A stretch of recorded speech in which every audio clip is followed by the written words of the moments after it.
Meant for an adult audience. Loveline may contain sexually oriented content.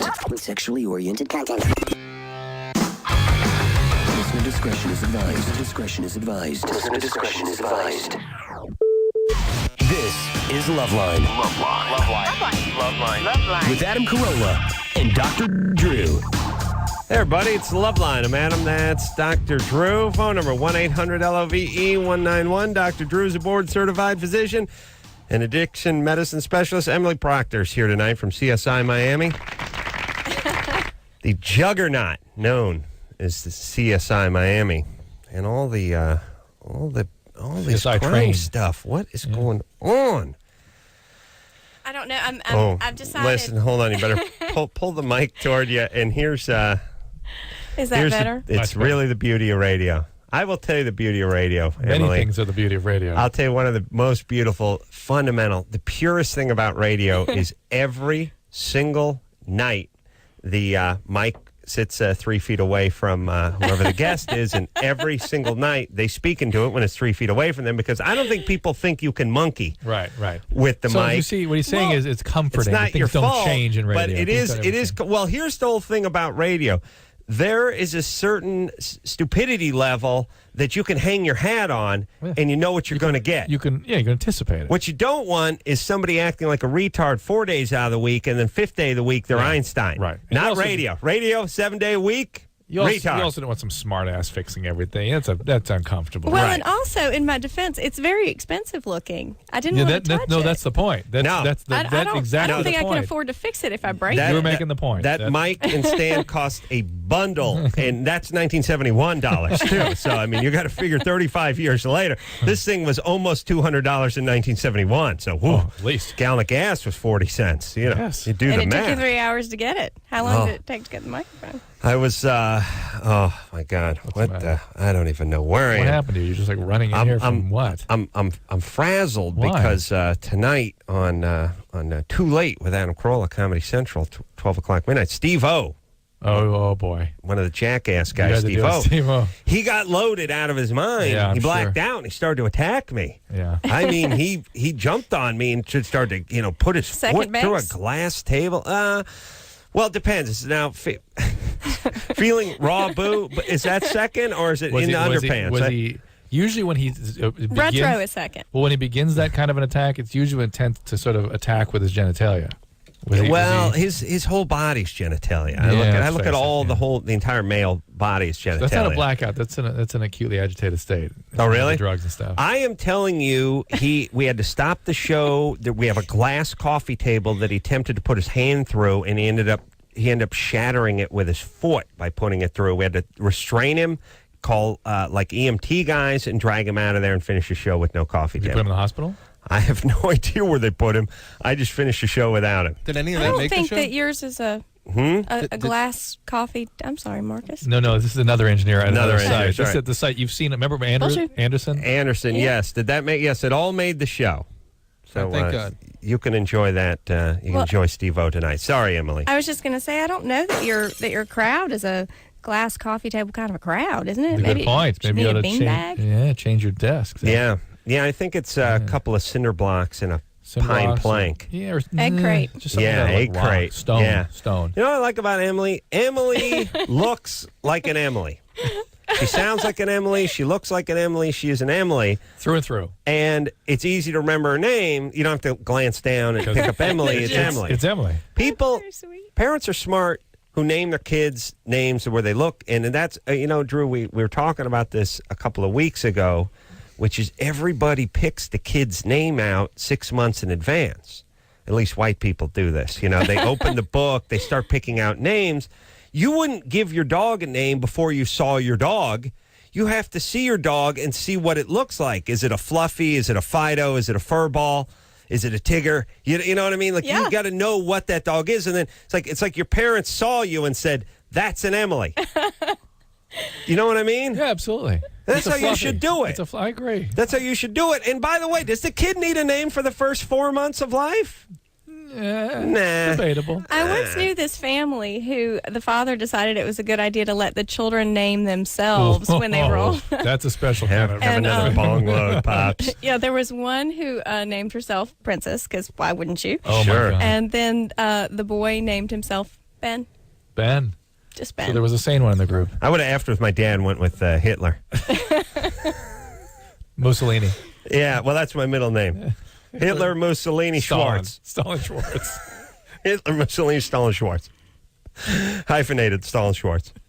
Hey, I'm not going to stop there. Hey, I There you cannot go. get over the Steve-O thing. First of all, I feel like I should go get him and treat him because, you know what I mean? They had to send him to me. Forget about get him. Dart him Yeah, I know. and treat him. We can deal with that. Yeah. A. B. Hey, Drew, why is it that when you rub your balls while you're jerking off that it feels so much better? There he is. I haven't There noticed he is. that. Speaking of Steve-O. Yeah. And was he intending to attack you, or was he just went berserk and just you happened to be in the line of fire? Steve was You in look cute tonight. a crazy. Yes. He went berserk because what prompted him? Squeezable. What prompted him?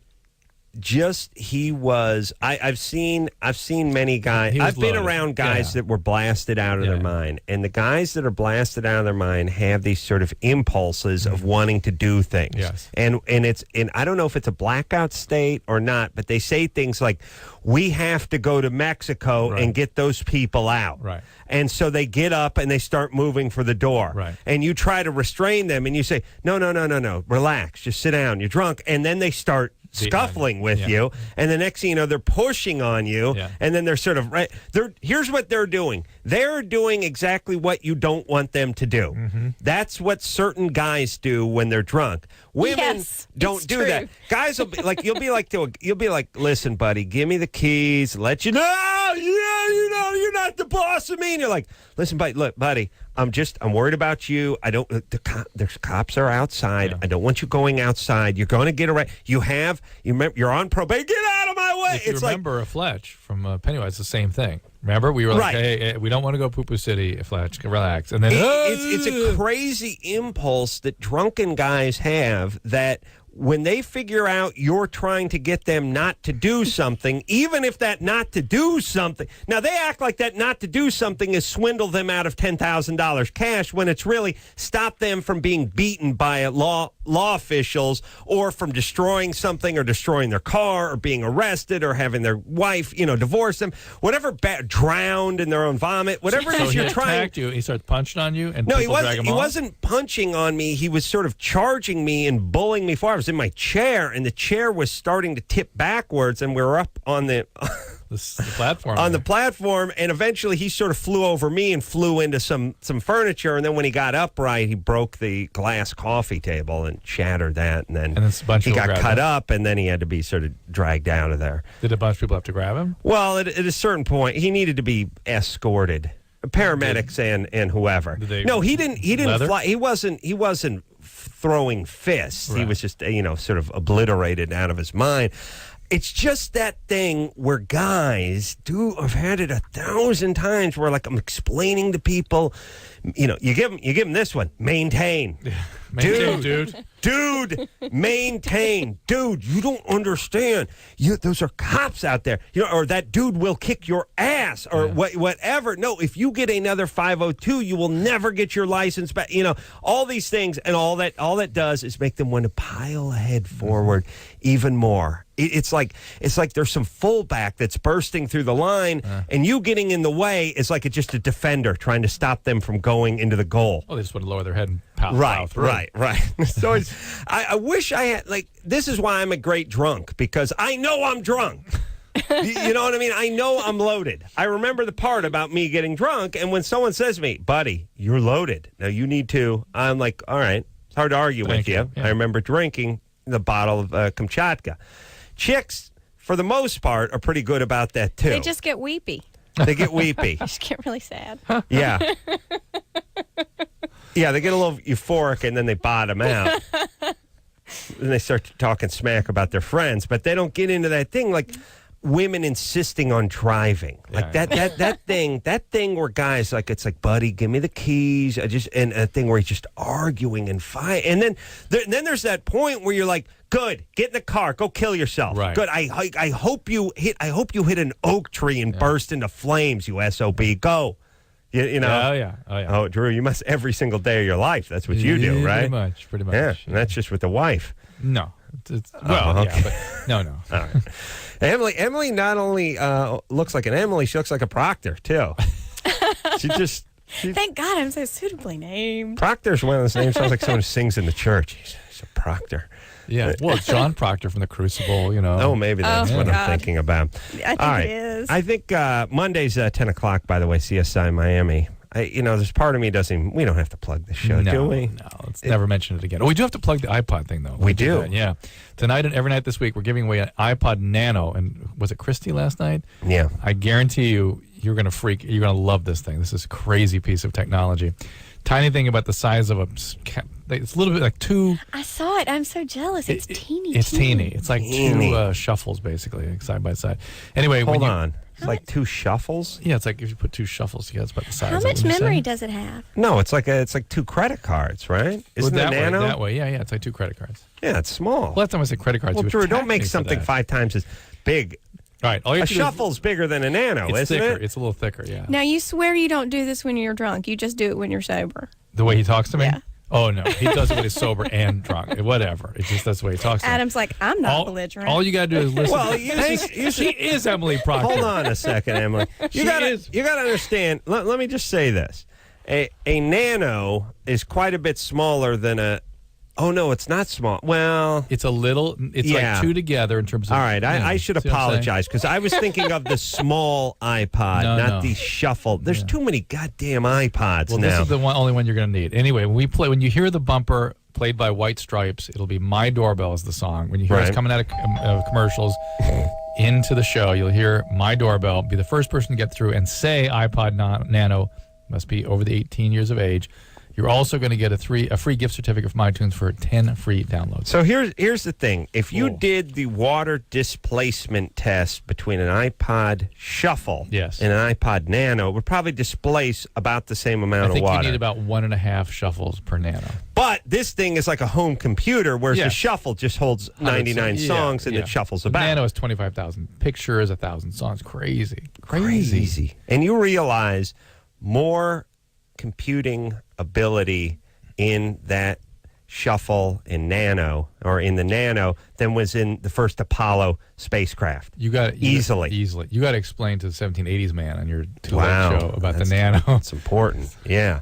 It's incredible. I mean, it really is incredible when you think that there's more in an iPod than there was technologically than got us to the moon and I don't back. think young people appreciate the rooms that computers would take up. Yes. With the tape. I remember the tape. picture of that room, that giant sort of blue-gray steel computer. It The just- first Well, it had Huge tape, had computer. reel-to-reel tape. Reel-to-reel Yeah. tape goes. You would always go forward and backward. Yeah. I don't and know the one why. little man in a coat, and he's like, Yeah. Yeah. Yeah. A lot of air conditioning. Yeah. My dad's going to buy one of those soon, by the way. Well, you know, my dad's always 60 years behind technologically. So he needs one. I'm a Luddite, too. You are? Terrible, yeah. Yeah, but you have a computer, right? Yes. Yeah. But Every Proctor does. How dare you? Let me say this too about stuff. You know, I was thinking about the old computers and Yeah. about how they were that creepy sort of flesh color. Yeah. And then I think about the first generation of cell phones. Yeah. And they were that creepy flesh color. Yeah. They were huge. Yeah. It was really like it was like talking in a Shaq's shoe. But if you was remember, really what it was. telephones were routinely that color. Yeah, and forever. Here's all I'm saying.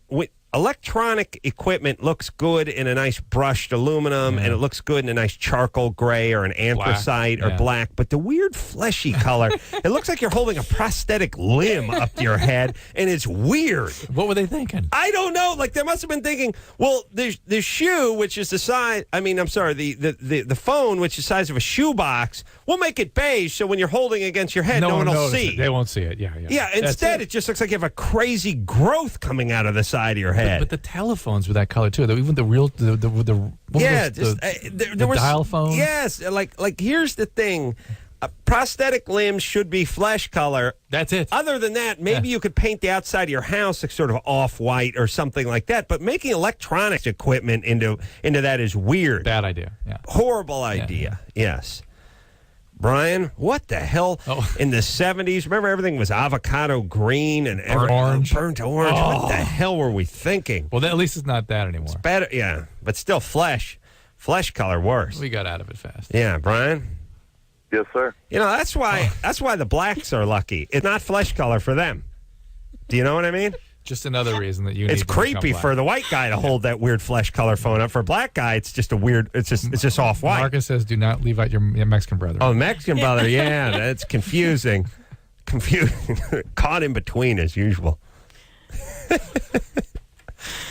You know, I never thought about flesh tone not applying to black people. There's no flesh tone for them. In fact, how racist is call it flesh tone? It is. It's not flesh tone. It's not flesh. It's in our for white flesh. guys. We should call it something else. Call it White, cracker. honky tone, cracker tone. Cracker tone. That's Really, not bad. that's seriously racist. It is. It's like this is Flesh universal tone. color flesh. Yeah, there's probably more people on this planet who are the color. I'm outraged. I'm out. I'm calling Get on the phone. Is now a good time for me to say I have missed y'all? Yeah, it's always a good time to say that. More missed you more terribly. people on the planet who aren't the color of the creepy flesh tone phone than there are, that's right? the crazy narcissistic racist. Yes, white man that's right. attitude. I hate the man. I hate all white people, and I include myself in that We've batch. always I'll tell you, done. You've been you have all of Asia, all the Chinese people, all the Latin people, all the African people. No one is that color of that phone but us. But yet it is called flesh tone. But remember- How dare we? Although we did invent it. Here's the thing, Africa. When you invent something, then you get to pick a color. Same with you, Mexico.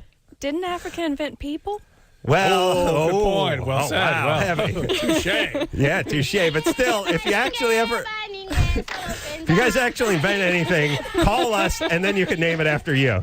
That's the thing. All right. Whew, Emily with the zingers. That was tough, but it is true. You do have to invent the phone. We did invent the phone. You got to give us credit for that. And you know, to get back, whoever the color who invents the thing is, they get to pick it. Yeah. All right. Now I'm back on the side of the white guy. Poor Brian. Yes, sir. Brian, yes, sir. 21. What's up? I'm from St. Louis, Missouri. I just recently returned from Iraq. I had the anthrax vaccine. I heard Dr. Drew talking about it. Currently my time, but I guess it was the night before. Ooh, I don't think I've talked about that in a long time, so I wonder if that wasn't a replay of some time. Yes, you've not. Oh, Did I? no. Last night we had, what's her name, babbling From the on NCSI? about. Yeah, NCSI. Yeah, right. Did we talk sir. about anthrax? We were talking about Cipro and anthrax. We did talk about. No, I was talking. Polly Parrott. And strangely, I was talking about Or Perrette. Yeah, I was talking about circumcision being equivalent to a vaccine against HIV. But she was talking about Cithro and anthrax and Cipro yeah. and them sending stuff back From and New Orleans. Anyway, whatever. sound like nonsense. But Yeah. go Anyway, ahead. see, we were talking about anthrax a little bit. Yeah. So so- the question is, Brian. Well, I received the anthrax vaccine before going to Iraq. Right. While I was stationed there, and since then, I've had boils on my body, which have only gotten worse. And research on the internet says that seems to be a typical result of the vaccine Really? with military people who were there. But also, I was curious about leishmaniasis, if you know anything about Yeah. that. Well, leishmania is usually an ulcerating lesion. It's not just the boils; it ulcerates. And What's it called? Leishmania, you get these tropical illnesses, and it's Leishmania. It's a nice parasite illness. Sounds like I the world's worst don't- Broadway show. Yeah. Leishmania. Or an S&M. Tommy Toon stars. Is he still alive? But Brian, that's something they would, dermatologists would be able to diagnose for you. But the recurrent boils, something called recurrent furunculosis. I was not aware it was associated with the anthrax vaccine, but it makes some sense because obviously a vaccine can change your immune function and change the sort of makeup of the skin bacteria. I would think more that also, traveling a lot, being exposed to large numbers of people in concentrated environments, that also could give you some bugs that could cause more likely to cause follicular infections. And then Brian, what did you do over there? I was a combat lifesaver and an M249 gunner. What's the M249? The squad automatic weapon, 5.56 millimeters, 600 rounds a minute, automatic machine gun. You say 5.5 millimeter? 5.56. Yes, sir. Oh, okay. Well, I'm just going to go ahead and round down to 5. How was it over there? Very disturbing. Why? Well, I didn't want to. I know how Adam especially doesn't like anyone to beat around the bush and bring up extra topics, but mentally, physically, all of that, it just got to me. And I have many problems nowadays. combat-wise, combat fatigue? Between nightmares every night, sleeping a half an hour and waking up So it's really every half an hour, to an addiction to alcohol that I never had before. I was Yeah. All right, so Brian, this is post-traumatic stress disorder, Yeah. right? Why not? Yeah. Hey, Brian. Yes, sir. You say it's 5.5 millimeter? Yes. Rounding down, yes, sir. Oh, well, it's smaller than a 9 millimeter round? Yes, sir, but the muzzle velocity of the weapon causes a much greater amount of damage. High-velocity injury. So it's just about taking small bits and spraying them all over the place and injuring people and getting them out of commission. Not Brian? necessarily. Me and a lot of buddies that I saw die in action didn't fire because we didn't want to hurt anybody who was innocent. Right. Well, thank you. I just mean theoretically, the thing. It's Yes, such a sir. small Yes, round. sir. Yeah. but that's the Spray in post-traumatic. large amounts of tiny rounds that move at an incredibly high velocity. And so that's the PTSD from all that Yeah. trauma and action, yeah? Have you talked? And the military nor the Veterans Affairs Hospital wants to do anything about that. Well, what do you mean? If you go in there, I mean, they specialize. They've got people that are used to treating combat-related stress phenomena. Right, but they don't consider from the screening they did that this is any type of problem like that, which Well, I don't listen, understand.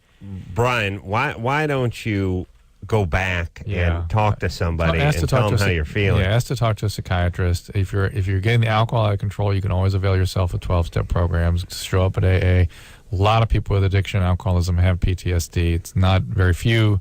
You're going to find actually, well, I guess these days there'll be a growing number of people with combat-related PTSD. Well, Yeah. and I would imagine, I mean, even if it was something that you wanted to do or decided to do, there isn't any way around the fact that what you've been through is very traumatic and that it will take time, I think, Yeah. for you to feel like yourself, or maybe even feel like And there, you can ask someone to help. and there is medication for this too. They should be able to help him. Let's take a quick question for Emily. Devin, Hello?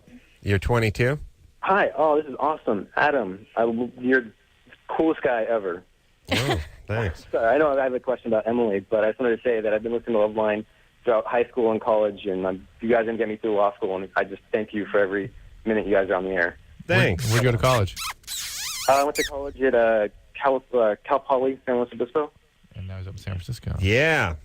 Cal Poly, let's see, are they Or Broncos? Gauchos or something? No. No, Mustangs. Mustangs. I see I got recruited to play football there out of high school. Oh, really cool. Your Yeah. family would have none of that, though. Yeah. I'll show you the letter one day. They considered me a blue chip prospect. Wow. Yeah, never forget it. Yeah, so Devin. What's up? Yeah.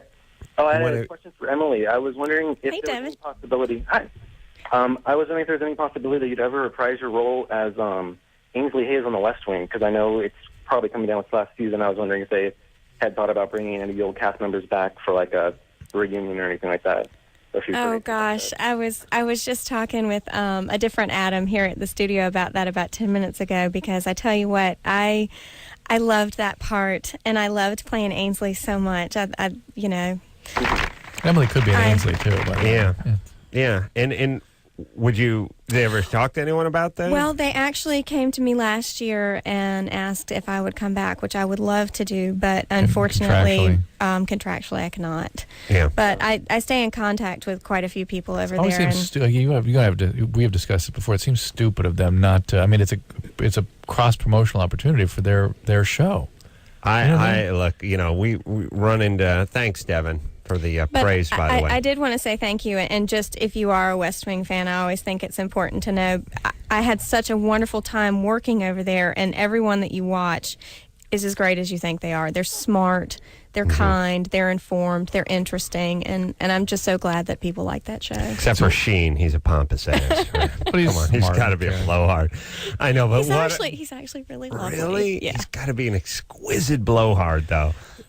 Yeah. He's really not. Really? He's incredibly genuine, and I think that Genuine blowhard. It's a case in point that it's very hard for actors to look smart unless they are. You know what I mean? Yeah. That's one that you can't play. Sheen is probably smart, I'm sure. Yeah, he's smart. Blowhard's smart. Yeah. But at least you I didn't say think they were generous. You didn't say they were generous, did you? Good. Does it? No, I think they're bright. I think it's Good. a really nice crowd of bright people, and it was fun for me to be there because no matter who I turned to, crew included, it was a great crowd, and I had some wonderful conversations when I was at work, and in addition to getting to have like a really fun time. All right. I know. I could never say nice things about people I worked with in the past. Oh, that's true. I'll second that. That's true. Drew, you couldn't either. I do think it's a rare experience. It is. Well, I think you're a nice person, and you see things through rose-colored glasses. All right, let's take ourselves a little break. Emily Procter here tonight from CSI Miami, Monday nights, 10 o'clock. We'll take a quick break. Be right back after this. 1-800.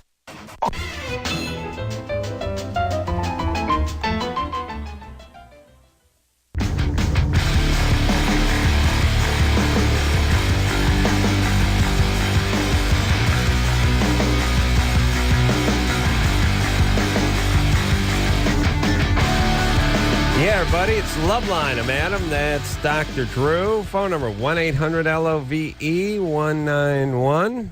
Emily Procter is here tonight. How's that? Somebody's with laundry. I got a receipt. I got a receipt here. I'm only holding it up because my obsession with computers and phones and things like that. Flesh-colored things. Taking the zeros and drawing lines through them diagonally, so it looks like an 8. What is that? Somebody. Those are zeros, Drew. I know it's Emily. It's a $5,000 credit card sale. Emily Proctor's here tonight from CSI Miami, CBS Monday nights, 10 o'clock. Everybody. Is this you? Yeah, it's me. What'd you buy? I bought a car. Oh, that's awesome. For $5,000? Or maybe it says Nope. 50,000 on here. Nope, not for that much. Well, the 5 must Megan? have been to hold the car. That's right, Megan. Nice job. Big an idiot. Just knocked his coffee into my paper. Why does it say Bai Chow on here, though? It doesn't say Adam Carolla. Well, I handle things over the phone. Megan, Yes. you're 15. Yep. What's up, baby doll? Well, I've never been able to date a guy my own age. My boyfriends range from 17 to 22. You announced that as though you're proud of it on some level. Same with Drew, by the way. But that's something that suggests there's really a problem. Well, my parents are 12 years apart. My dad's 50 and my mom's 38. Is that your biological dad? Yeah. Is he around? Yeah. Uh-oh. Yeah. Do you wish you weren't? Yeah. All right. Well, that's the deal here. Where are you calling from? Tracy. I'm really imagining her up the pole at Green Acres, clamping Yeah. onto the wire. The telephone Where's wire. Tracy, California? Where's that between Matt, California, and Sheila, California? Where's You know where Tracy? Stockton's Here, at? Emily. Tracy? Do you know where Stockton's at? Yeah, I do. I wish I didn't, but I do. It's like 15 minutes outside of Stockton. Oh, that's Like so bad. right before right after Livermore, but right before Stockton. Well, I'm in Livermore. Oof. It's God's country out there. If God had a cat and they had to put a cat box, it would be God's Let me country. sort of wrap Megan up here, and this is a nice little package, and that is that Dad is an abusive a-hole whom you don't like. He is 12 years older, and so you've got to find a guy that can make that right. Well, how do we know Dad's abusive? She said she He wishes is. he weren't. He is. What's he do? What kind of abuse? Mostly physical, a lot of mental too, but a drunk. Oh, drunk. All right, so that makes you that's a source of trauma, and that becomes then attraction as you hit your adolescence, and so you're now attracted to guys that sort of fit that mold of the abusive, abandoning, alcoholic older male. Yeah. Because you got to make that right. What didn't work out with Dad. And then also a component of that is you don't want conflict, right? Well, no, it's something about our brains make the thing. What Not our brains. Their brains. Well, all humans, Not dudes. especially women. When Dad traumatizes them, that trauma becomes a source of attraction. Yeah. And they're naturally then attracted to things that fit that model of the person who did the traumatizing. That's you chicks. That's interesting. Yeah. And people will We're say, weepy. And then Yeah, people my will dude say, brain took a good hard look at the Corollas and said, no thanks. Where's the heroin? I'm moving on to something 1,000% different Where's my than this. medicine? Yes. And the fact, though, is that there's something about people will make a story out of it and say, well, these people are trying to make good the traumas of the past. But the reality is our brains are just wired in such a way that causes a drive to repeat these things over and over and over again. It's why people continually find abusive partners, get involved in relationships that they are not what they want. And I'd be curious because I have this sort of like harebrained thought that human beings are actually just really computers that search for answers all day long. You know, I need to get to work. I have to be there by 8. Which route should I take? There's traffic. And is this maybe an offshoot of trying to find an answer to that problem? And that's just what humans do. There is a problem with the relationship where, you know, I'm sure you love your father, but the problem is you don't like him because he's not Well, great. there is this impulse to resolve and to fix the trauma. Right. To fix but you things, end up choosing the kind of person who perpetrated the trauma in the first place. In an attempt to fix it? Right. And guess what? It gets perpetrated again. But there's also an interesting component to human behavior, which is the following, which is if you drink a bunch of Yoo-Hoo when you're 9 and vomit, you never want to see Yoo-Hoo again. You don't Because you have the answer to that problem. You don't want to master it. Well, but you could make the same argument, and it's the same with being bitten by a dog. Now you're freaked out. Here's the point. A young girl gets bitten by a dog. That girl becomes a woman who's frightened of dogs, oftentimes. But a young girl gets physically abused by her dad, and all of a sudden she's attracted to physically abusive men. And that's the effed up part about humans. The reality is that it'd be nice if they could have a pet later on in life and not be freaked out by all dogs. Right. And it'd be nice if they learned their lesson with the abusive dad and were unattracted to guys that were abusive, but it's the other way around. So how does Megan find peace about that? What Treatment. Stop. Well, she can try to date guys her own age and have a real relationship and see how that feels. Well, also, Megan, you have to learn that your identity is not wrapped up in who's attracted to you and who wants to have sex with you and who wants to, you know, worship you and then abuse you. Focus on your schoolwork. Get out of that. Yeah, that's what I was going to say. There's all sorts of, I mean, you sound intelligent and you sound curious and you sound interested in getting an answer, and all of those outlets can be fulfilled somewhere else other than at your house. So Megan, what are you into? What do you want to do? Well, I want to go to college. And no, not a junior college. Well, nobody wants to go to junior college, sweetie. It's like prison. No one wants to go to prison. It's just a lot of folks end up there. Yes. Well, I want to major in music and minor in psychology and I'm a music director. Focus on that, Megan. Please focus on that. All right. Do not and worry realize, about learn men to right read now. your attractions. If you're super attracted, bad idea. It will lead to pain and chaos. Do Guaranteed. not get pregnant. Please. That is number one on your list of That's things. so funny, Adam. How to dare do. you? I know. Well, and Megan, Fast forward. as the only girl here, I would say I look forward to seeing what you do. I'm sure it will be great. Yeah, right. Absolutely. Now, the other thing, that when we were talking about this last night, the women, when they're raped, will become hypersexual and can't understand why. They'll that's start acting with interesting. multiple partners after the rape. And even though aversive to sexuality, feeling bad and dirty and guilty, will continually compulsively do it. In that sort of Jenna Jameson sort of a way. Sort of. Yeah. That's when she's abused as a kid. Watch That's out, it. Drew's into her. Carrie, Well, she's give me interesting. a little heads up there. Carrie, you're She 16. was your favorite. Jenna? Yeah. Well, I feel like I discovered her. That's all. Yeah. I want her to be named after me. I saw a documentary on her. She's fascinating. I have her book, but then of course it's this big, so Yeah. I have not read it yet. I'll But just do the radio thing. Emily was holding her fingers up about 3 inches apart.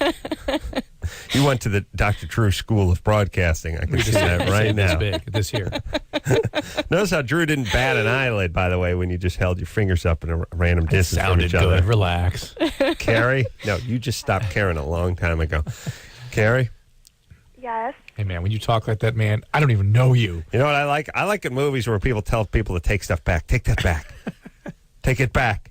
You're right. I was out of line. Has anyone in real life ever told anyone take anything back? You know, I was watching some shows. There's shows starting to pop up on TV now that are scripted versions of reality TV shows. Right. It's like they're trying to make scripted stuff look like reality. And I thought, no, ain't there yet. You guys, you got to learn to write what's real. You got to learn how people actually work. What do you think about this though? Because I've noticed that happening, and I wonder, is that the beginning of the end for reality television? Yeah, I think that's how I've been saying that. I've been saying that for 2 years. That's where it's going to go. It's going to go to people actually learning how reality works and then representing it in drama. And it unwinds the whole But thing. they're not doing it. They're still not doing it. Take that back, Drew. Man, how dare I'm going you? to start doing that too. Hey, man, when you act this way, it's like, I don't know you, man. See? You're not the only one who can act, Emily. I could act too, you know. I'll switch shows with Watch. Oh, yeah. We need to be on your show. I'm you. gonna I wish y'all would. Y'all can come. I'm gonna act interested. Adam doesn't want to. I'm gonna act interested in I'll be a Carrie's doctor question. dissecting. Oh, true. On your slab. Drew, Come on, you saying You'd be you can jealous act of the is equipment. unbelievable. You understand that? That's how was bad good. an It was actor good. you are. No, I can act. Drew's got no chops. Yeah. Carrie? Hi, Adam. Although if you want to do musical theater, this is your man. Uh-huh. Mm-hmm. Carrie, what's going on? Go ahead, Carrie. Okay, well, I'm 16 and No. Greatest Tevye, the script. I'm bulimic, and I want to know if I can switch from bulimic to anorexic because I've read about it, people actually doing it because apparently they're caused by the same thing, but I don't know how to do it. Hold on, Drew's got to break in the song for a second. Can we stop this? He sings that the young lover laments that she can't make the switch from anorexic to bulimic. All right. Dr. Drew in the hizzy. Carrie. Yes. Sorry for that. So, you want to go from bulimic to anorexic, or is it vice versa? Bulimic to anorexic. All right, so it's a very disturbed thought, Carrie. Let's get What is the true definition of both?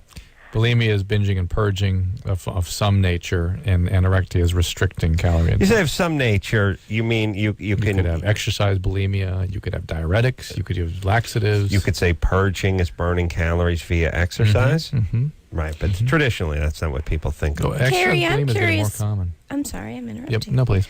Carrie, I'm curious why that's your idea.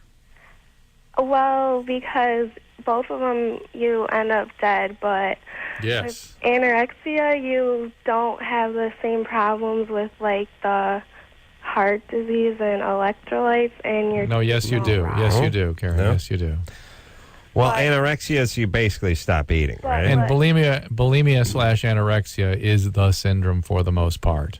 Most people kind of fluctuate around amongst the different Between not behaviors. eating and then binging and purging and purging. all. Well, And with anorexia, you could think you're fat but get to be skinny, but with bulimia, you're fat. Sometimes that's true. But you're right that anorexia often has more of a body image distortion. But Carrie, all Yeah. disturbed thinking on your part, the fact that you're planning this way and all these things sound like good ideas, this is the way drug addicts behave in terms of their relationship with how they're planning their disease state. So you need to get this, as you say, you'll end up dead with this disease. Well, Let's get it treated. this is a cry for help, but you know what? I was just thinking it really should be changed to Yelp for help because it rhymes and it just flows better. You know what So I mean? a cry for help. Cry for help is effed out anyway. This is a Yelp for help on Carrie's It part. sounds a little too comedic. A little Dr. Seussy, Yes, but it's still yes. effective. Carrie, you're yelping for helping right now. Can I So ask tell another us- question? No, tell us what else is going on with you at home. Well, I'm 16 and I'm homeschooled and Oh. I don't get along with my family, and I'm like, I want to be a model. Well, here's the thing about being a model.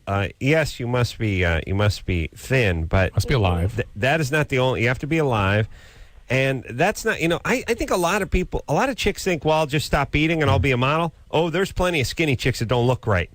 You don't get to be a model just because you're 110 pounds. I would say also look as a good. girl. You look What, good, yeah. huh?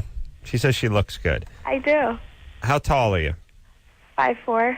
Well, see, you can't be a model. You got 2 inches on me. You can be in TV instead. You can be an I actress, was but an you can't be a actress, model. Less like Playboy model. You want to be an actress, Playboy model. Yes, like Okay. Carolla. And you're Adam being wants to be an astronaut pilot. I want to be an astronaut pirate. It's actually pirate astronaut, but either way. I actually am really pretty, though.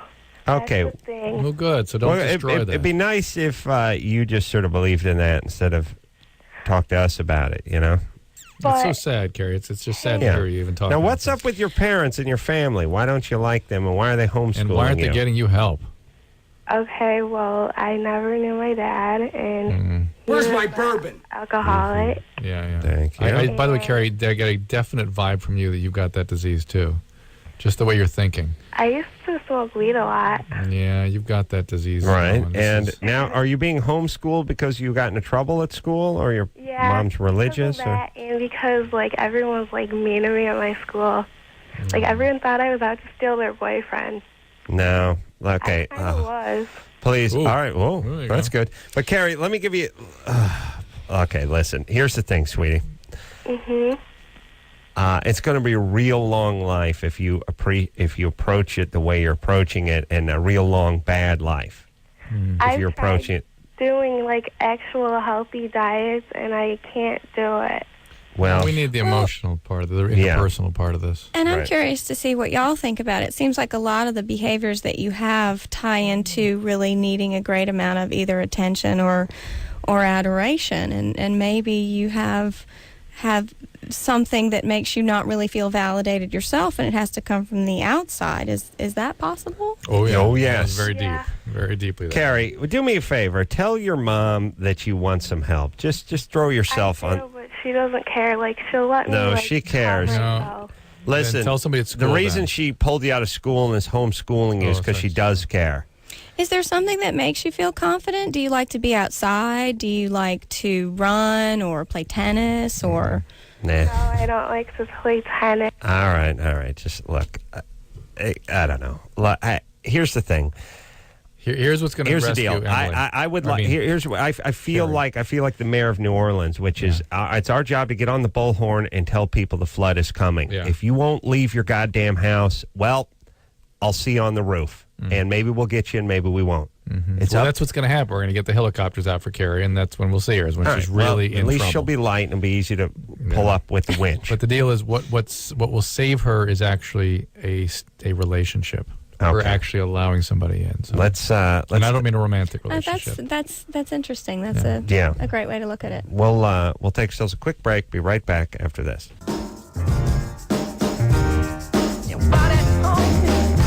Hey, everybody, it's Loveline. I'm Adam. That's Dr. Drew. Emily Procter here tonight from CSI Miami. Monday nights, 10 o'clock. What's up, Drew? We're giving out away again the iPod Nano, as we'll be doing every night this week. So when you hear the White Stripes song, My Doorbell.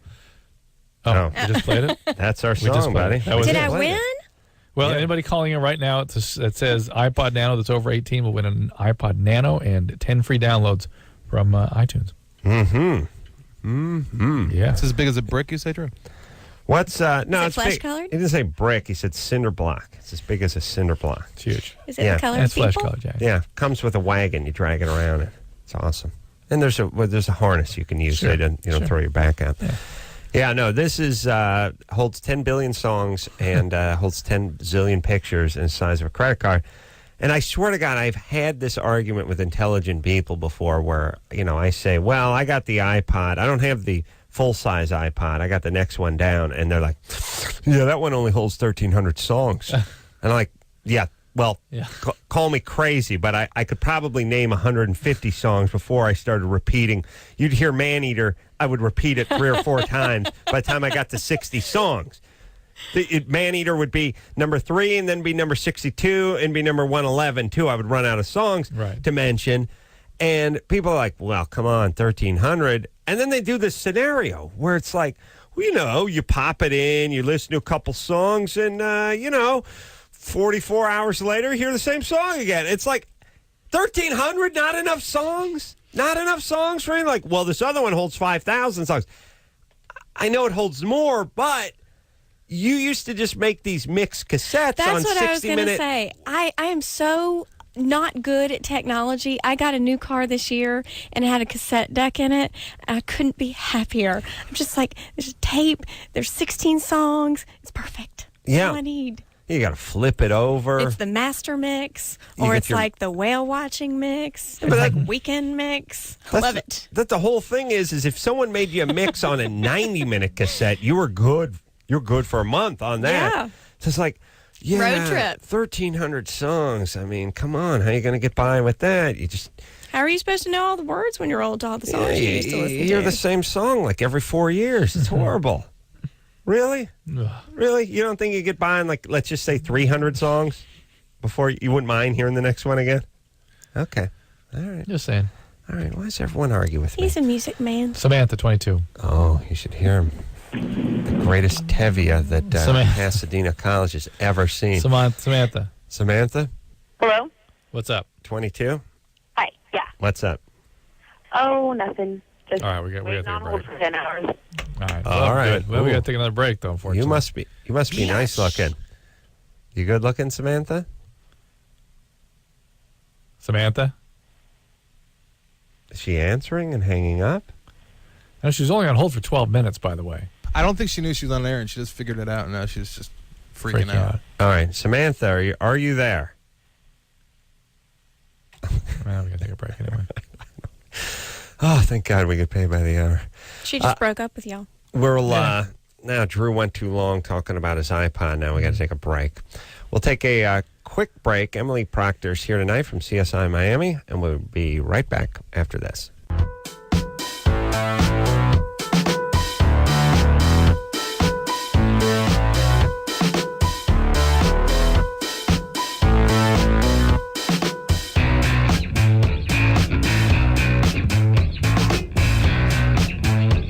Yeah, everybody, it's Loveline. I'm Adam. That's Dr. Drew. Phone number 1-800-LOVE-191-er.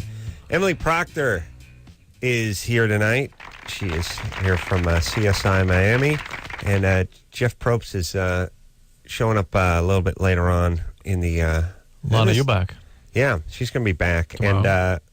And Jeff Probst says, I'm just a huge fan of that Survivor. I like the show. I like him. I like everything about him. He looks great in a choker. He looks great in a safari shirt. In khaki. Khaki looks awesome in khaki. He does one thing that bothers me. Whenever he starts the challenges, he raises one hand and then throws the one hand down and raises the other hand. And it's a little goofy. I'll have to talk to him about that. All right, bring that up. Doesn't make sense to me, but yeah. All right, we have our winner for the iPod. You know the other thing he does too? Yeah. He knows everyone's name. You know, like 18 survivors, day one. She's like, Mitch, John, JB. What'd you think? Sarah, what do you think? Sarah, you got a face on, and it's real-time stuff. Like, it's one of these things where they're all sitting around the very first night. They're sitting around the tribal council, and he's like, Marie, what do you think? Up, Jocko, you're nodding. You got something to say? And I'd be like, dude, what's up? Hey, Air Jordan. Yeah, Jordan. Yeah, okay, Nike shirt. Yeah, what do you got? I'd be into week 17, and... what's his nose looks like he thinks ponytail over here is not pulling Birkenstock's weight. Well, what's up? Like he just 18 names. And it doesn't seem to be. I'd have him written down on one of those quarterback wristbands. Sure. I'd be like fat guy with mustache, Jake. You know, just look down and send my little cheat sheet on there. Yeah, so very smart man. I think what he does, he has stage hands with huge standing behind him. Behind each of the guys. That's what I was going to say. I think he was just part of the casting process. Yeah. I'm gonna have to ask him on Wednesday. But go ahead, Drew. So our iPod Nano is going to Jason from Salt Lake. He's 23. He's very excited about this, as well he should be. He gets 10 free downloads, and there we'll begin doing it again tomorrow night. Yeah. Giving that iPod Nano. Yeah. Were you going to say something, Emily? Well, I was just going to say, I'm going to try and win tomorrow night. No, you want one? They're nice. Dude. You All right, ready let's try to, Samantha again. talk to See if she's there. Oh, okay. Samantha? Uh-huh. There you are. What happened to you? Well, my phone's really stupid, and it's, like, done really bad, and so the speaker doesn't work very well, so it's really quiet. But I totally got you right now, so I'm happy about Okay. it. What's up, baby doll? Well, I have a really good question for you. Mm-hmm. Go. Well, okay, so I had sex with this one guy, and we used a condom. Mm-hmm. But I went to the doctor and found out that I have gonorrhea. Mm-hmm. That's not a fun surprise from the doctor, let me tell you. And so I was wondering if he and I use a condom, like if it's still like transferable between the two of us. Well, no, I'm a little confused. You had only condom contact, right? Right. And then you went to the doctor with what kind of symptoms? I didn't actually have any symptoms. It was just a regular checkup. And how many days after the intercourse? It was like a week later, but I don't think I got it from him. That makes me sound really And how did they make? They don't check you for gonorrhea when you're just in for a regular physical, No, right? it takes a. Well, they have to do special. They have to do special cultures. It takes a while. I know. Well, I had never gone in before, so I wanted them to check for absolutely everything. That was the first check I've ever had in general. Right. So I asked them to check for like everything. And so what? They called you back a few days later and said you grew gonorrhea? Yeah, they called me back and said that I had gonorrhea. That's hard for me to So believe. not to butt in, but it seems like your question is not really. It seems like you have a pretty good idea of who you are in your sex life, and you got yourself tested for everything. But your real question is, can you give it to this guy if you have sex with him again? Well, I presume. Or do you think you need to tell him that you had it when you had sex with him? Is that the question? Yeah. Well, no. The question is like, if we use the condom, like, can it go back and forth? If you use a condom, you're pretty safe, but not a 100%. And they gave you, I'm sure, a shot. Actually, right? Well, they gave me like some pills to take. Right. Yeah. And the gonorrhea goes away right away.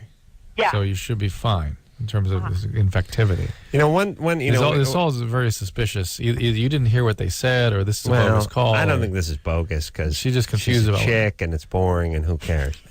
I wonder if pills. They gave me pills to take is like engaged to be married. Yeah, we'll do the math on they gave you pills. Right. We didn't realize they didn't give you pills in a wrist rocket to not take to fire at Blue Jays.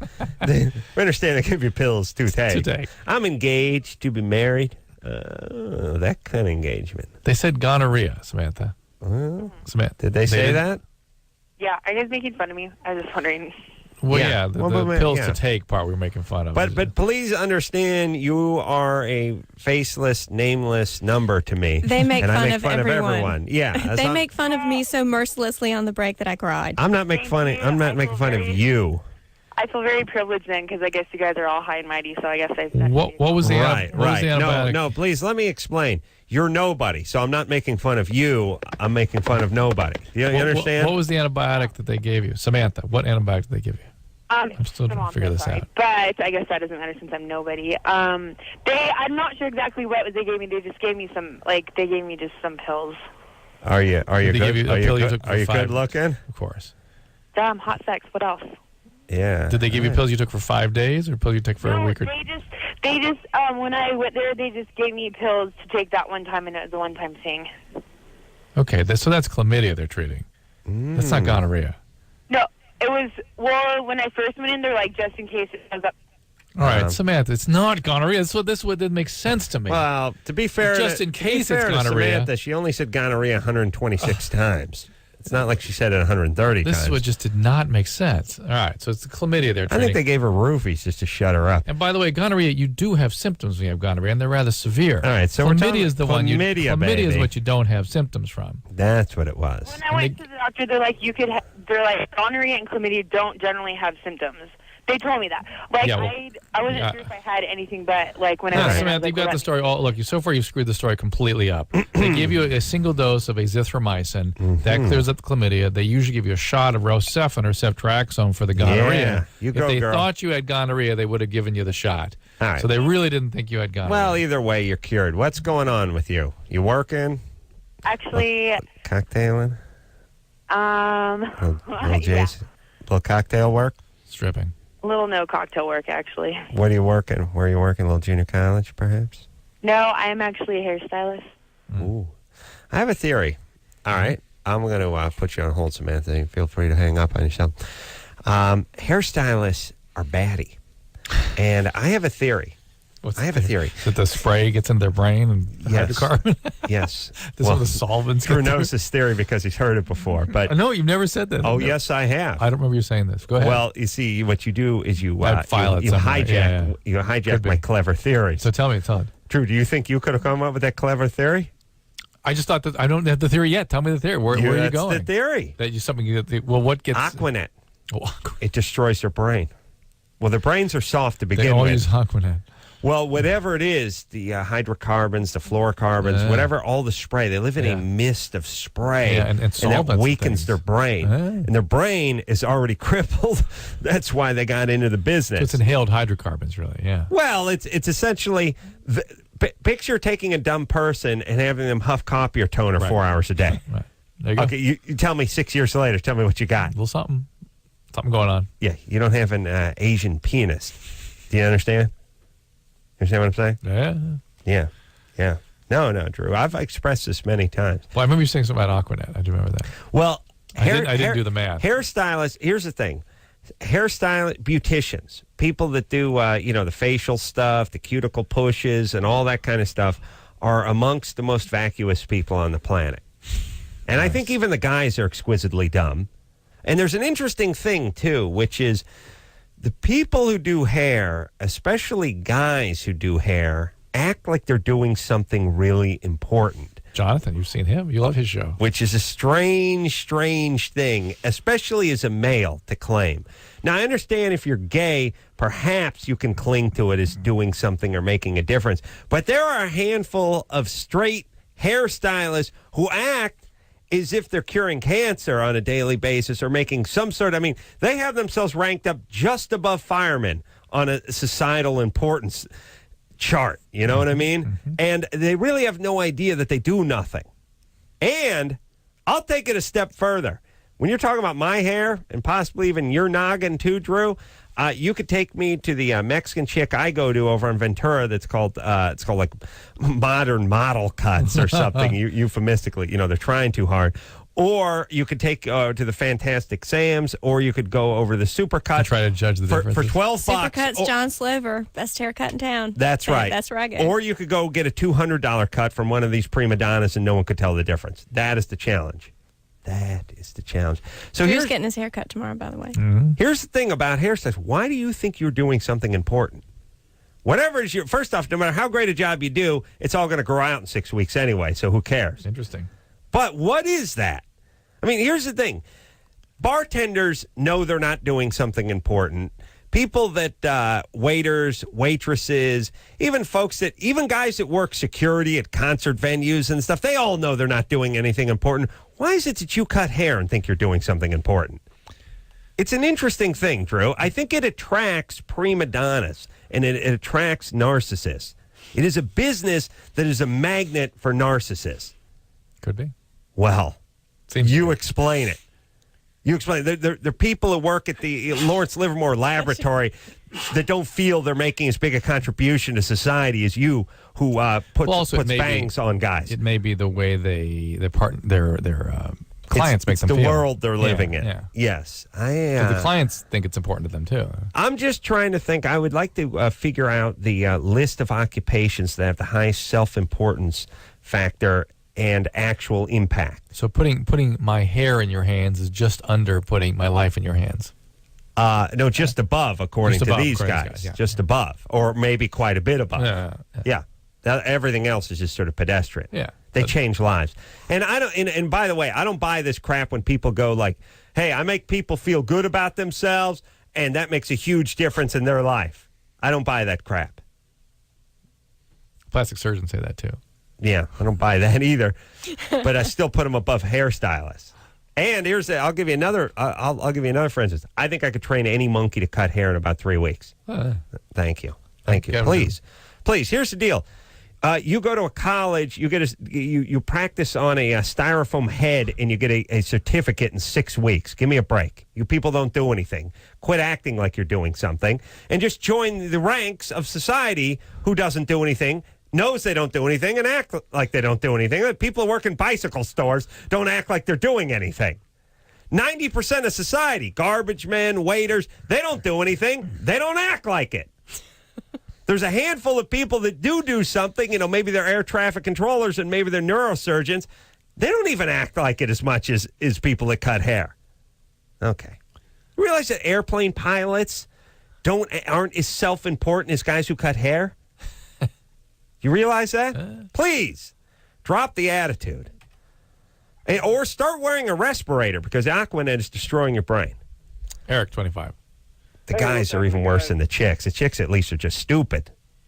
The guys, pompous asses. Go ahead, Eric. What's up, guys? What's up, Emily? Cut hair. That's what I do. Germany or Florida? We have a Germany or Florida. This is our buddy. Time to Eric. play Germany or This Florida. is our buddy from the with the printing shop, whatever you do. There What do you do, go. Eric? There you go. Printing Yeah, shop. that's it. Okay. Go ahead.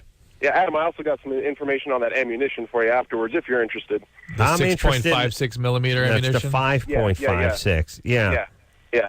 I'm interested in that before the Germany or Florida. There was a call that came earlier. It was a machine gun we were talking The about. math actually works out to that being the same round as the 223, which is what the M16 uses. So it does come down to muzzle velocity, even though it's a smaller round. Right. The deal is just wound a bunch of people, get them out of there. Well, you have to kill them. That has a muzzle velocity. If it just zips by you, it'll tear skin open. I mean, just by the sheer velocity of it. Yeah, but here's what I'm saying. It's turned into a military show. But here's the thing. Thank God I'm a ballistics expert. Something like the you'll know, Emily. Something like the M16 is small round, and the deal is if you shoot somebody on the battlefield and they're injured, it's like a football game. They got to come off. Mm-hmm. Somebody's got to collect them. Someone's got to drag them. Someone's got to get them out of there, and they're not any good anymore. As a matter of fact, they're probably better than being dead. Right. Because they Someone's take attending to them. resources and time, and they're not coming back for a good long time. So why blow everyone's head off when you can kill them, but you can also wound them and get them out of commission. All right. Go ahead, Eric. Exactly, and it takes more guys off the field to drag them off. And you also got distance because of the muzzle velocity, which with a bigger round you wouldn't have. Thank you. Go ahead, Eric. Police responded to a disturbance call in which a man suspected one of his neighbors of animal abuse. When the police arrived at the house, they heard sounds of dogs howling from inside. After several knocks on the door went unanswered, the police entered to find the owner of the house photographing what he later called puppy porn. He had intended to start a website where he could post pictures of his dogs dressed in leather and in bondage poses. Germany or Florida? Ooh, Germany. Wow, this is good. Feels German. Germany. To me, Emily, what do you think? I don't know. I'm going to have to go with Florida. Smart. All right, not bad. Smart, Not shrewd. Well, hold on a second. Now, why do you say Florida? I spent a lot of time there. Oh, that's good. Yeah, you know just how effed up those people can be. Yeah. The weather's warm. It makes you a little batty. Makes you nutty. Yeah. Yeah, let me tell you something about Florida. Everything is worse in Florida. Like, and they go like, oh, you think you got cockroaches. You got mosquitoes. Oh, you think you got me. Oh, you not been out to the panhandle. You're not seeing what go. Yeah, Also, I just think it's easier to get your hand on a lot of puppies in Florida than it is in Germany. Really? Don't you think? No, but sort Has it of. gotten really late for me that makes No, sense? I don't think puppy availability is. I'm not factoring that in. That's not a The main leather. factor. The for me. leather goes Germany for me. I just had this moment where I'm like, at 11:16, I lost it. I've been up for too long. Puppy availability. I think leather. First off, Florida's a little warm to dress a dog in leather. Yeah, got to be locked in with your dogs. Yeah. Here's all I'm saying. You are right that everything is worse in Florida. Like, we have snakes out here, but they're not all poisonous. We have mosquitoes. They're not the size of Frisbees, right, and so on and so forth. Everything is just worse over there. And that then trickles down to the people. The people are worse over there, too. So, you say They're Florida. just always on vacation. It's Florida. It's warm. Yeah, It's, they're horrible people. You say they're running from something. You say Florida. Drew and I are going Germany. Eric? Well, let me just tell Emily first that I lived in Germany for 5 years, and I could tell you some stories of what happens to puppies over there. It is, You just told us one. Dusseldorf, Germany. Thank you.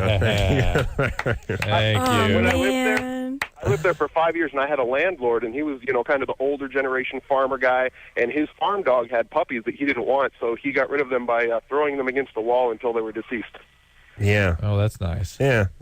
Who would can have work guessed? for the chicken company. Who would have guessed that those people were capable of something like that? Germans. The Germans. Wow. That's just it's a peace-loving people over It's there. not the people, it's the government, right? Yeah. I always love that. I love that one. It's not the people. They're great people. It's the government. The government. What country do they import them from? The people. Yeah. What's the German government? What is What was Eric doing over there in Germany for 5 years? Military. You think? Yeah. Eric? Yeah. The hell were you doing over there for 5 years? Oh, I had a job throwing puppies against the wall. No, Come on. my dad was in the military. Dad was in the military. Okay. I saw the Berlin Wall come down. Wow. Oh, wow. That's neat. Yeah, Nice. that was cool.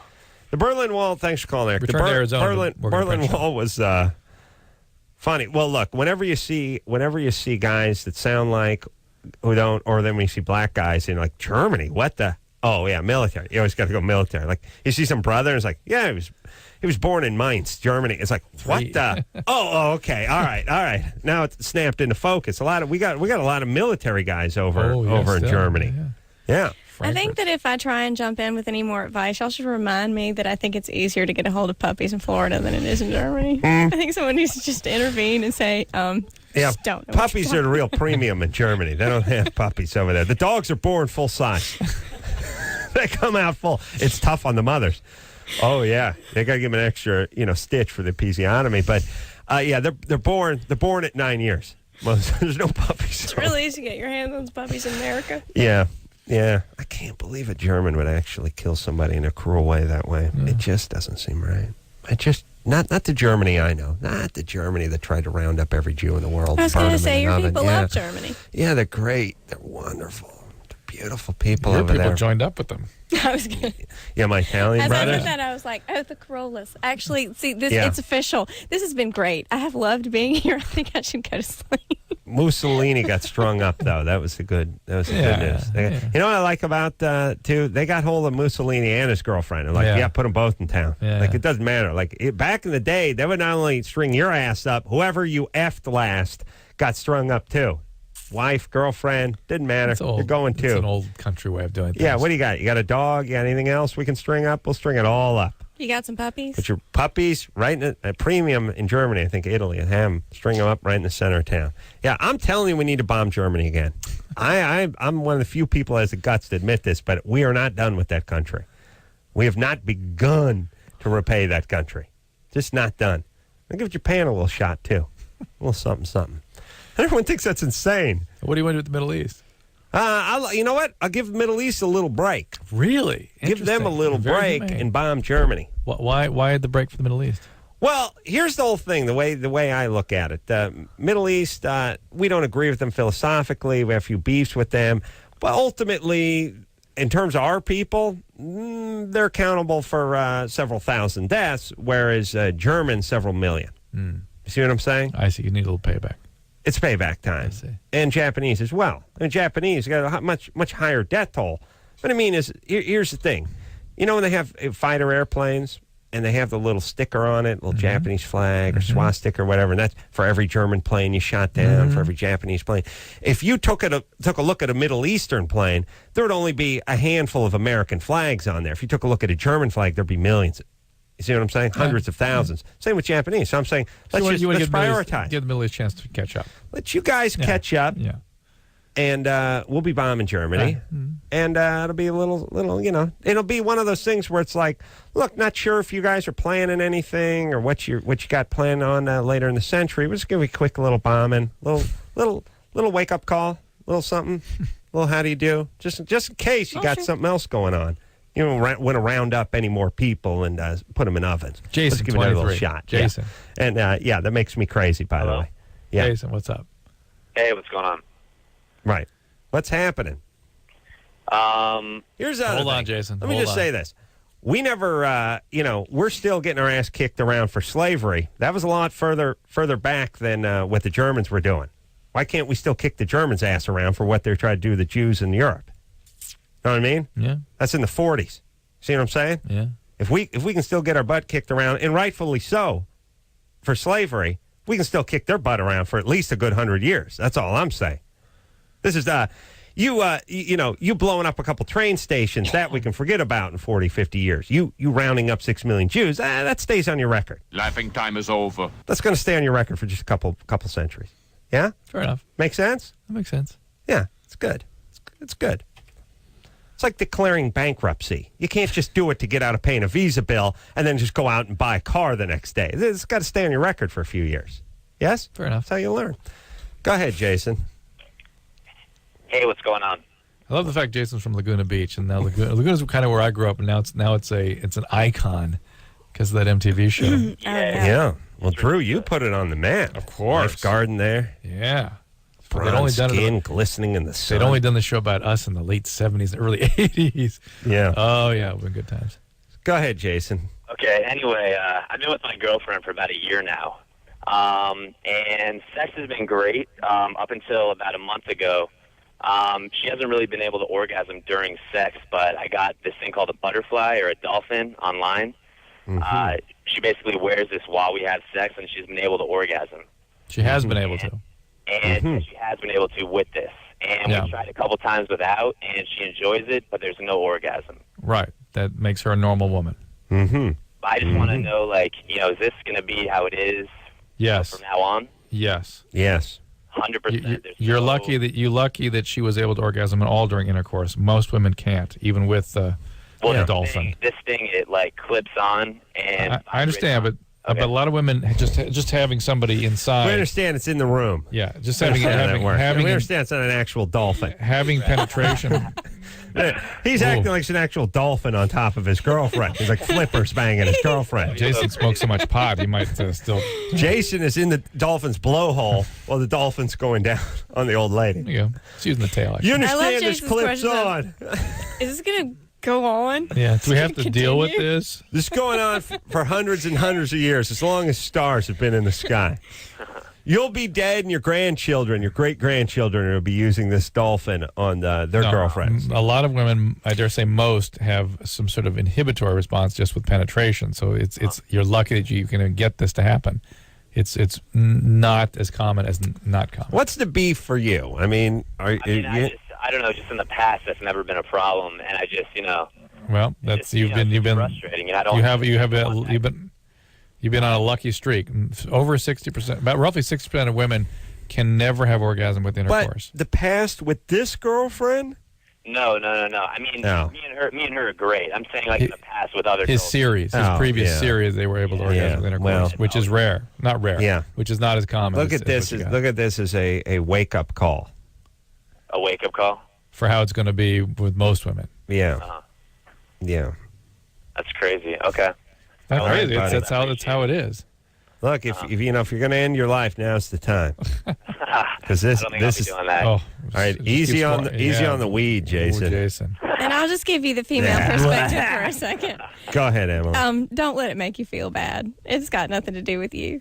That's right. Yeah, out of your control. How the orgasm functions. That's why I don't even try anymore. Has been recently shown to be a genetically determined issue. To write that down. Yeah, I'll give it to your wife. You need a note. Right. Yeah. You've got a pen. You can. Please, Jason. Yeah. You smoke a lot. What's of pot, going on buddy. with you and the weed, brother? I mean, I wouldn't say, Jason, who are you kidding? Who you talking to, It's Stonehead? at least 2 big bowls a day. Yeah. On weekends, definitely. And definitely every day. Let me explain weekend. You know what? Tell you the truth. Tuesday through Sunday night. Maybe I get high one time a day at night after work. That's controlling yourself. Anymore. Last week. Last week you made a pact. Yeah, no. It's been a while now. I've been pretty good with it. What do you do for a living?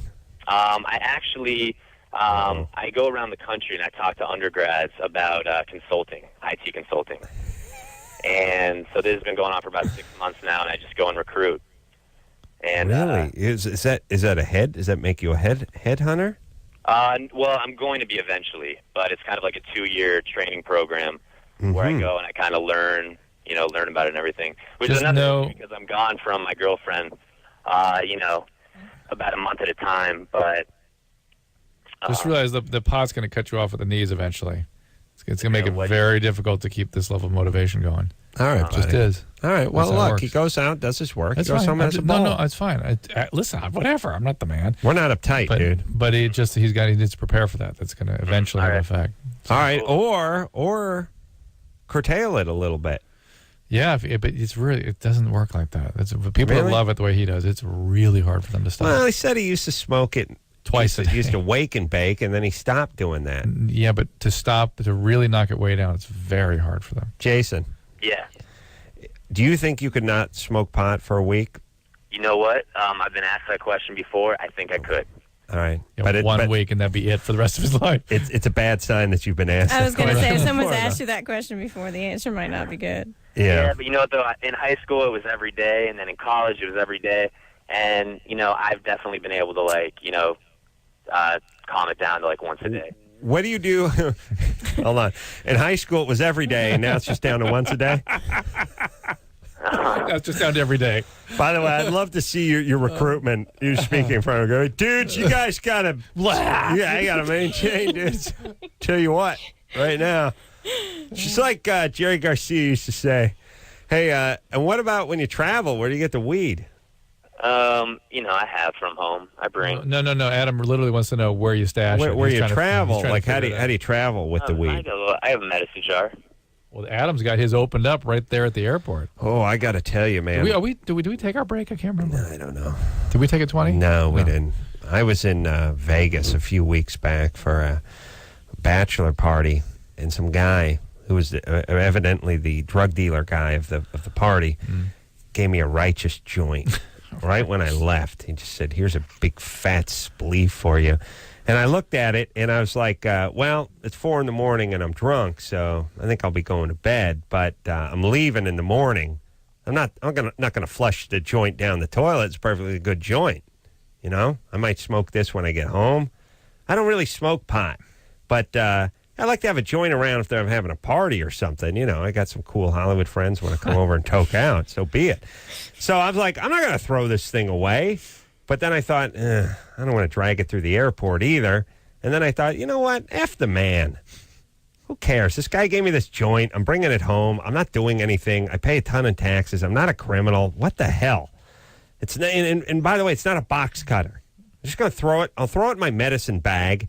And I'll throw it in my bag, and I'll put it in my toiletry bag, and I'll get out of here. And then I get to the airport, and of course I have the scissors in the toiletry bag, and the guy pulls me out of line. Scary story. The guy pulls me out of line. He's like, "Oh, we gotta open up the bag," and I'm like, "Oh Christ, I forgot." And I threw it inside a little like aspirin container or something. And luckily, he pulled it out, but he didn't He put it out there. He didn't open the thing on the table. All right, but here's the thing: Imagine that. No, it sounds awful. I don't want No, you but to you crap know what? yourself. We gotta Like take sweating. we gotta take a break. But let me tell you why I didn't care and why I thought about it. Because you would have been righteous indignation. You would have wanted to fight would like it. the The sane. name would have been in the paper. I would like the sane, law-abiding, mega tax-paying citizens of this country to claim it back from the super right-wing fundamentalist a-holes and the super left-wing attorneys. I want somebody to take a stand in the name of sanity, which is I'm an adult. I don't have a drug problem. I pay tons in taxes. What is the problem here? Yeah. Here's the thing. I am governed by the laws of sanity, not by your retarded laws. Somebody explain to me why this is wrong, and let's stop running scared when we're not actually criminals because some idiot decided something should be illegal when it really shouldn't be. Can we please do that? Can I ask a question? Yes. If your children were to try pot, what would you feel about it? It depends. Let's answer that when we come back, Drew. Right. That's a provocative question. All right. Yeah, he's already given them Quaaludes, but that was ground up. That's ground up in their milk. Just to make them happy. We'll take a quick break. Emily Procter here tonight from CSI Miami. We'll be right back after this.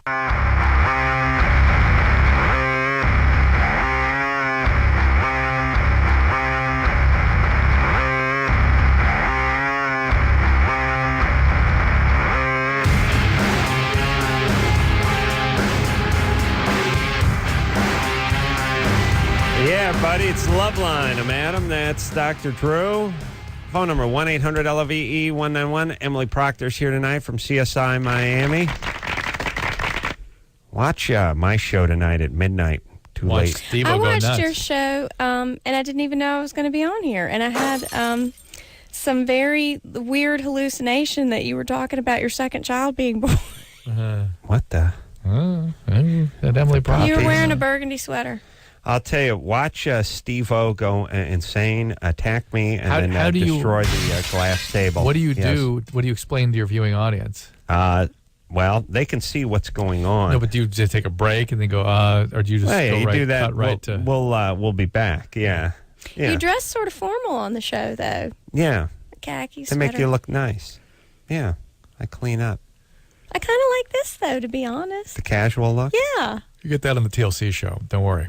Yeah, TLC. I am very excited to see that. Yeah. Because construction makes you bonkers, or it makes one bonkers, makes me bonkers. And has your dad ever done it before? Emily does a little house flipping herself. And the TLC show, I buy my dad's old house. My dad knows less about construction than aborted babies. Yes. Because I have always found, Drink no matter, that in. even if you love it, I can't wait to watch that show, because even though I love it, and I do, there's something that happens psychologically in the beginning that's just feral. It's just like there's all of this just sort of mishigas that's just happening. Yes, it can be. It Wait can till you be see this mishigas. It can be intimidating for the lay people. My problem is I'm too confident. I don't see anything as being Has a anybody bought problem. it yet? Has anyone bought my false confidence? In the house. Oh, the house. No, not sold it yet. Working on it. Working hard on it. And no, my dad does no construction of any He's not kind. involved with this at all. He's not involved. I just bought the house and kicked him out and then tore it up. Okay. That's You what just gutted it, or? Yeah. Pretty much. Oh, no. Yeah, It's completely, gutted. yeah, Yeah, it was gutted. Yeah. We got to take a break, pretty much. We got to take a break. Mike? This was fascinating. You're 20? Yeah. What's up? All right. Well, first, I just want to say, Adam, you're a god. I love your new show, too. Thanks. You watch Steve-O go insane and attack me tonight. Okay, yeah, well. All right. What's up? Yeah, I have a spinal injury, and the only way to get my sexuality back is, like, to use speed. And strangely, Mike sounds like Jimmy from South Park. Doesn't he? Why? Well, why does he have a spinal? Why do you have a spinal injury, Mike? What happened? So I fell 3 stories. And are you paraplegic, quadriplegic? Well, yeah, I'm considered quadriplegic. Quadriplegic. Are you so you're in a wheelchair? No, I'm able to walk, luckily, but I was in a wheelchair for about 3.5 months. But how is your function now? I mean, as far as if I saw you walking, would I know that you'd been injured? You probably wouldn't. I have some big scars on my neck. Yeah, that's why I said saw you walking. Like if I saw you walking across the parking lot, would I know that you had been injured? Probably not. What did they put in your neck? Stabilizers? Yeah, well, they removed my C5 and repaired my C4, and they... Oof, man, are you lucky. Wow. I was going to say, you sound so interesting. You are so lucky. It's crazy, right? And they fused... Interesting, like when someone gets attacked by a bear. They're interesting. Yeah, not interesting like they invented something interesting. Well, I can't imagine what it would feel like to fall. What did that feel like? Yeah, it was... I'm so... like puppies falling out of a... I know. That was a terrible moment. I said to Marcus when y'all were gone, the moment that I said the thing about the puppies, I truly believed it, which is just so sad. Oh, baby, you're up in your head. You're cool. Don't worry about it. But no, I don't mean to be flip about it, but it's a feeling that most people will never know. Yeah. Well, most people that actually jump off the apartment building and hit the swimming pool know what the feeling of falling is. It's just they don't know what the feeling of missing the swimming pool is. You see what I'm saying? Right. What'd you do? Land on your head? Well, no, I guess I landed on my neck, I guess. That's how my neck got broken. Right. I don't really remember falling. I remember the actual moment before I fell, but... What did you think? What were you doing? I was screwing around with my friends on top of an industrial building, like down the street from my house. All right. We were drinking, and so all right. Alcohol and heights, So Mike, now you need speed in order to have your sexual arousal or sensation back. Well, just overall, just like drive, like to get, in the mood to do sex or anything. All right. Are you on medication otherwise? That's a good question. Medication? I'm on Neurontin and methadone. Oh, for God's sakes. Oh, methadone. Mike, for Christ's sake. No, are you on methadone because you got strung out on some painkillers? No, it's. I was on OxyContin, but methadone is actually... No, he didn't get strung on painkillers, just on OxyContin. How dare you, Adam? I'm sorry. I'm sorry. Methadone, I spoke out of turn. Mike, I people thought on you were methadone, on painkillers, people not on OxyContin. methadone. Yeah, people on methadone. That's an opiate. That's a chronic painkiller. People do not get a sex drive on methadone. That's one of the It's a low dose, though. It's 10 milligrams twice a day. That's it. That's a pretty low dose. That is a pretty low dose, Mike, but 20 will still do that to you. All right, Mike, baby doll, you've been through enough, and so has your body to be doing methadone and doing speed and doing all this stuff. Yeah. Baby, we gotta wring your sponge a little here and start with some clean water. Your bucket's dirty. You know what I'm saying? Look, it's like when you got a mop in a dirty bucket, and all of a sudden you're just taking dirt and putting it back on the floor. You got to rinse that thing every once in a while. None of that. This whole problem he has the result of his alcoholism. Yeah, he was drunk. drinking, He fell off something. Then he's on methadone Yeah. and speed. I mean, come on, baby doll. You're 20. Let's go now. Let's focus. And here's the deal. Here's the deal. You dodged a bullet. You could be Christopher Reeves right now. Yeah. Thank God you're not. Now let's stop taunting your maker. If you keep with the addiction, there will yet be another round. You have another accident, or you will just your heart will stop. Yeah. Let's go. You got a new lease on life. Don't F up the lease. All right, we'll take a quick break. We'll be right back.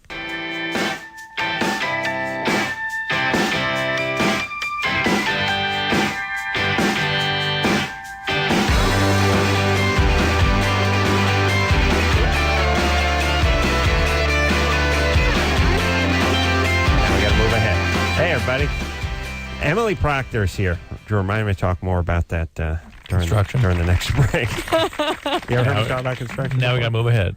Yeah, I got to move We ahead. also never answered. I never got the answer that maybe I would love to get about your belly. If your children smoked pot, what would happen?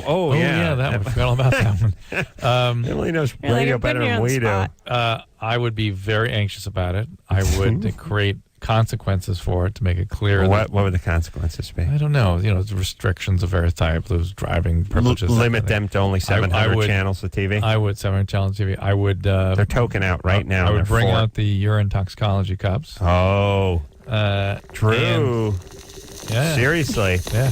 Let me tell you something about Drew, Emily. He's not fooling around. No, Drew has often thought about drug testing and stands by that for the children. And my feeling is let them get into trouble, and then you can drug test them. When you get into trouble, then you get treatment. The preemptive drug, find a joint. You know what I mean? When the kid's 15, don't do the preemptive strike on the drug testing. I think that freaks the kids out. Yeah, I would say that might be slightly fascist. Yeah. You know what? It actually, in terms of looking at what works, it works. Let me explain this, Drew. Yeah. Don't get into this cycle where you go, look, it's for their own good, and I'm going to do whatever it takes. And if I'm not the world's, look, if I don't make some fans, I don't care. Not that kind of Don't feeling at hide all. behind that. It's if they had diabetes, you check the blood sugar. This is the only objective screen we have. Except for you don't know they have diabetes. Right. So you have to screen. So no, you don't. You have to wait till they show a symptom, and then you find out they have diabetes. Well, no. Then you got addiction. That's a whole different thing. I'm saying you don't. Right now, they don't. You don't have to check them for diabetes. No, I wouldn't check them. And you said if they. You're saying they have diabetes. No, you said if I'm they saying used. you don't know they have diabetes. If they used. Oh, if they used. Yes, what you asked me. How would you feel about it? No, because you're going to screen anyway. No. Oh. No, I don't think so. I may pull it out as a threat, but I'm not going to do it. So. You know what Drew's going to do? What are the odds that they will? They will what? That they will try it. Oh, 1,000%, maybe higher. The question is what age and that kind of stuff, and, Right. and then whether or not it becomes a problem. I'll tell you what Drew's going to do. Drew is going to take a shoebox, he's going to cover it with foil. He's going to take duct tape, put on it, and he's going to write weedometer on it, and he's going to hook a vacuum hose to it, and he's going to walk. It's going to have a battery and a red light, and he's going to walk the room. This detects weed, so if you have any, just bring it out now, because the weedometer cannot be beaten. And he's going to walk around. It's going to be making weird noises, and hopefully the kids will just fess up. I like that. That's all you need. Something like that. That's all you need. But anyway, I'm not going to get into lengthy, discussions about struggles over it.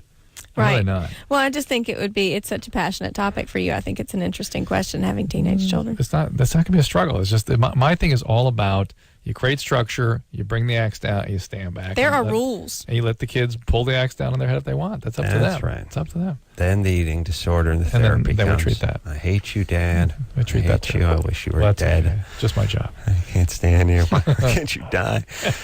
Kristen? Hi. Kristen? Yes. What's up? Uh-oh. What happened to you? Nothing. She said Sexual hi. ab- You didn't hear her. So Sexual abuse? No, Yes. just physical. Physical abuse. All right. Hear that in your voice. That Oh. 1,000. Hey, can you catch flesh-eating bacteria from cutting yourself? Definitely. Yeah. That's how they do it. That's how you get it. Oh, wow. Are You you can get do all kinds of infections. do you cut- Every time you violate your skin, that's opening yourself to infection. One of them could be the flesh eating. Do you cut yourself? By the way, the flesh eating bacteria just as prevalent as ever been. Do you hear about it every day? No. It's not so No. interesting. Something depressing happened anymore. to flesh-eating bacteria. Yeah, it became and what it's always been. mad cow and a killer mold all have taken a back seat to 10,000 dead in New Orleans and carnage in the Superdome. Or whatever. Yeah, or whatever. That's why everyone has to not buy into whatever the scare du jour is. The press, Please, yes. please do not listen. Oh, it could be 10,000 is a conservative estimate. And then they got into the water's insanely polluted, horrible pathogens. It's like, Just a side note on that topic is my boyfriend was on the JetBlue plane, and he said No it way. was yeah, he said it was fast. I know. What? With the I had a landing week gear. last week. Yeah. But he said it was interesting to watch the correspondence on the television Making and then to be such a- inside the plane. Them making such a huge deal out of it. Yeah. I mean, it was a huge deal. It's very traumatic, but just the misinformation. Well, here's the thing, too, is JetBlue is about the only thing that has satellite television, so Right. you can actually watch yourself flying around. Yeah. And what did the pilot say to them before they landed? His stories about it were, I think, fascinating, and I thought the pilot seemed like an amazing guy. And at one point, he came on and he said, look, I know that you all are scared, and I just want you to know that this is what I do, and I'm going to put her down. And Most of my friends who are pilots then- said this is something they prepare for. It's not that big a deal. Kristen? but Sorry. I don't want to cut Emily off, but no, I'm sorry. It's about Kristen. I know. I love the fact that your boyfriend was on that plane. I talk about for an hour, except we got 3 seconds All right, left. Kristen, the fact is you're a cutter. You've been physically abused. That needs to be dealt with. Eventually, yes, you will get some sort of horrible infection. So please. What? You remember that girl who wanted to be bulimic or Yeah. anorexic? Yes. It's me.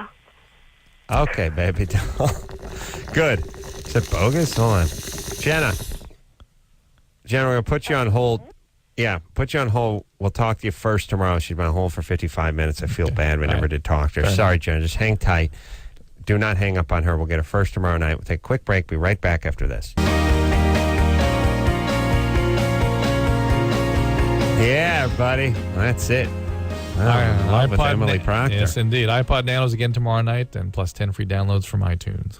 Emily Procter, CSI, 10 o'clock, CBS, Monday nights. And watch Steve O go insane on my Comedy Central TV show about now. So, until next time, this is Adam Carolla for Dr. Drew saying mahalo. This has been Loveline. Loveline. The opinions expressed on this show are not necessarily those of the staff, management, sponsors, or this station. The producer for Loveline is Ann Ingold. Loveline is a presentation of Westwood One Entertainment.